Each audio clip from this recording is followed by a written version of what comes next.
Halo, Assalamualaikum warahmatullahi wabarakatuh. Terima kasih untuk yang sudah datang ke channel aku. Kalau belum subscribe, tolong jangan lupa di subscribe, kemudian bunyikan lonceng, dan jangan lupa kasih like serta komentar biar aku makin semangat ya. Jodoh 5 langkah. Episode 11, kabar gembira. Iya Mi, Vira janji untuk mendengarkan semua yang Vino katakan. Safira tersenyum lebar. Seperti ini baru anak Mimi. Vira harus ingat, secerdas apapun kita perempuan, kita harus menurut dengan suami, selagi suami mengajari yang benar. Bila tidak mau menurut, maka kita berdosa. Arumi tidak ada henti-hentinya memberikan nasihat untuk putri sulungnya menjelang pernikahannya. Iya Mi, Vira ngerti, jawab Safira. Impiannya sejak kecil bisa menjadi istri Vino. Hanya nama Vino selalu dirindukannya setiap saat. Hanya wajah Vino yang selalu terbayang di setiap waktunya. Arumi tersenyum saat memandang putrinya yang sudah mau termakan ucapannya. Ia berharap Vino bisa menasihati istrinya nanti. Walau bagaimanapun, belum ada yang bisa mencegah keinginan putri sulungnya. Safira selalu melakukan segala sesuatu yang dianggapnya benar, tanpa takut dengan mara bahaya yang dihadapinya. Hal inilah yang buat Habibie selalu mencemaskan putri sulungnya. Seperti apa dipikirkan Arumi, bahwa putrinya akan selalu menurut bila mendengar nama Vino. Mimi, kenapa di kamar aja seperti ini, Mi? Safira bertanya dengan memandang wajah cantik Miminya. Mimi lagi malas, pengen cuma baring-baring dan tiduran. Arumi tersenyum.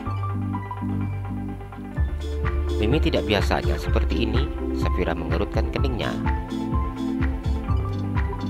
Mimi juga nggak tahu, rasanya pengen tidur, makan, terus baring-baring kayak gini. Apa-apa aja malas. Mau mandi juga malas. Bahkan lihat pipi aja Mimi malas. Arumi berkata dengan berbisik. Arumi sangat tidak memahami perasaannya saat ini. Melihat wajah Habibie dan dekat dengan suaminya saja sudah membuat dirinya merasa risih dan tidak nyaman. Karena sikapnya yang seperti ini, Habibie harus mengalah dan keluar dari kamar. Safira tertawa mendengar ucapan Miminya. Kasihan Pipi Mi, pantas aja Pipi duduk di ruang keluarga. Safira tahu kebiasaan pipinya, yang biasanya bersandar di kamar setelah makan malam bersama dengan anak-anak dan istrinya.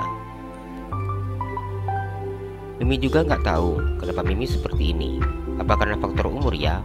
Arumi menutup mulutnya ketika menguap. Mimi masih muda, bahkan sangat muda. Vira yakin ini semua nggak ada kaitannya dengan umur. Vira ingat, dulu Mimi seperti ini ketika hamil. Safira tersenyum lebar. Arumi seakan tidak percaya dengan ucapan putrinya. Ia membuka matanya dengan lebar. Pada waktu itu, Safira masih berumur 6 atau 7 tahun, tapi tetap saja mengingat seperti apa momen tersebut. Mi, sepertinya di sini ada adik bayi, Mi. Safira mengusap perut Miminya. Arumi diam saat mendengar pertanyaan Safira. Cek dong, Mi, usul Safira. Arumi diam tanpa berkata apa-apa. Dirinya memang tidak pernah menjalani KB. Sudah pasti dirinya bisa hamil kapan saja. Mi, kenapa diam aja? Coba diperiksa dong Mi. Vira pengen tahu, ada adik lagi nggak Mi? Safira sangat tidak sabar ingin melihat hasil tes Miminya. Sepertinya enggak, Mimi cuma malas saja, jawab Arumi dengan ragu. Mi, Vira ambilin tas medis Mimi ya. Safira duduk dan memegang tangan Miminya. Coba bawa sini. Arumi juga penasaran dengan hasil pemeriksaannya sendiri. Pada akhirnya menerima ajakan Safira. Dengan cepat Safira beranjak dari atas tempat tidur. Dia mengambil tas medis milik Miminya. Arumi mengambil alat tes kehamilan di dalam tasnya. Dirinya baru mengingat bahwa ternyata sudah 1 minggu tidak datang bulan. Ayo Mi, cepat, Safira merengek. Dirinya tidak sabar untuk melihat hasilnya. Masa sih Mimi hamil lagi? Mana sudah tua lagi? Baru aja Mimi mau punya mantu. Arumi memandang Safira. Sudah sangat lama dirinya mengharapkan bisa nambah anak, namun tidak ada ciri-ciri akan diberi bonus. Arumi, tidak bisa membayangkan bila bonus yang selalu dinantikannya baru akan didapatkannya di saat usianya sudah tua seperti ini. Mimi masih muda, belum tua. Yang sudah tua itu Pipi. Safira tersenyum. Arumi mengambil alat stetoskop dari dalam tasnya. Diletakkannya alat stetoskop di telinganya. Ditempelkannya benda yang berbentuk bulat itu di dadanya. Ia mulai mendengarkan detak jantungnya. Arumi masih tidak percaya ketika mendengar suara detak jantungnya.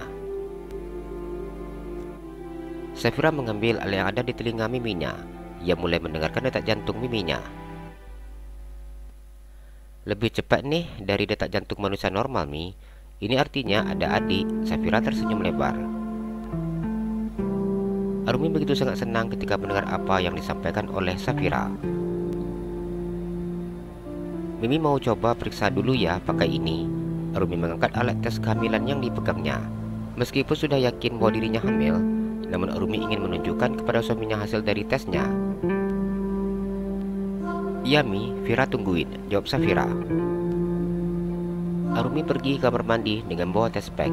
Ia mengecek air seninya dengan alat berbentuk kecil dan pipih tersebut. Hanya butuh menunggu beberapa menit. Alat itu sudah langsung menunjukkan hasilnya. Arumi begitu sangat senang ketika dirinya melihat hasil tes tersebut. Setelah melihat hasil tesnya, ia keluar dari kamar mandi. "Gimana Mi hasilnya?" Safira membesarkan matanya. Arumi memberikan hasil tes itu kepada putrinya. "Ini garis 2, itu artinya positif." Safira memeluk Miminya. "Alhamdulillah, Mimi gak nyangka walaupun sudah tua, tapi masih tetap dikasih tambah rezeki dan amanah seperti ini." Arumi tersenyum dan mengusap perutnya. "Mimi masih muda dan kuat. Vira mau keluar dulu. Vira mau kasih tahu Pipi. Pipi pasti senang melihat hasil tes Mimi." Tanpa menunggu jawaban dari Miminya, Safira langsung berlari keluar dari kamar. Kabar yang begitu sangat membahagiakan ini tidak sabar rasanya untuk disampaikannya ke seluruh anggota keluarganya. "Pipi." Safira duduk di sofa kosong di sebelah pipinya. Ia memeluk pipinya dengan sangat erat. "Ada apa ini?" tanya Habibi yang menarik hidung putrinya. "Pipi, lihat ini." Safira menunjukkan hasil tes di tangannya. Habibi mengambil alat itu dan melihat hasilnya. "Ini punya siapa?" tanya Habibi yang tampak bingung dengan alat yang dipegang putrinya. "Punya Mimi, enggak mungkinlah punya Vira. Vira belum nikah, Pi," jawab Safira dengan tertawa. Habibi membesarkan matanya mendengar ucapan putrinya. "Punya Mimi?" tanya Habibi. "Iya Pi, Vira akan punya adik bayi lagi." Safira terlebar dan memeluk pipinya dengan erat. "Ini bukan main-main kan?" Habibi memandang putrinya. Ia masih tidak percaya dengan kabar yang saat ini diberitakan oleh Safira. "Enggak Pi, Vira serius, ini beneran," jawab Safira dengan mengangkat dua jarinya. "Kak Vira nggak sedang bercanda?" tanya Zidan. "Iya, Kak Vira beneran," tanya Zainab. Dengan cepat Safira menganggukkan kepalanya. "Ye, kita bakalan punya adik." Zainab memeluk Zidan. Jangan peluk-peluk," ucap Habibi. "Kami saudara Pi, jadi nggak apa-apa." Zainab tidak ingin melepaskan saudaranya. Mereka begitu sangat bahagia. Habibi hanya tersenyum ketika melihat anak-anaknya. "Ada apa ini?" Rangga baru datang dari belakang dengan bawa air mineral di tangannya. Ia duduk di sofa yang ada di depan Habibi. "Rangga, Mimi hamil. Kita akan punya adik bayi lagi." Safira tersenyum lebar. "Alhamdulillah," jawab Rangga yang seakan tidak percaya dengan kabar berita ini. "Ya Allah," Pipi sampai lupa mengucap syukur. "Alhamdulillah ya Allah," ucapnya kemudian. Pada saja Mimi aneh, kerjaan cuma mau tidur dan bermalas-malasan. Ngomel terus, mana Pipi nggak dibolehin dekat lagi. Habibi curhat. "Pantas aja Pipi duduk di sini." Zainab dan Zidan memandang pipinya. Safira hanya tertawa ketika mendengar pengaduan dari pipinya. Ya sudah, Bibi mau lihat Mimi dulu. Habib beranjak dari duduknya. Setelah itu mencium kening Safira dan juga Zainab terlebih dahulu. Kami sudah besar, kami tidak usah dicium, ucap Rangga dan juga Zidan. Kalian laki-laki, apanya yang mau dicium? Habib tersenyum dan pergi meninggalkan anak-anaknya. Jalan-jalan ke Pekanbaru, jangan lupa beli sepatu. Kalau kamu suka channel aku, please subscribe aku. Terima kasih.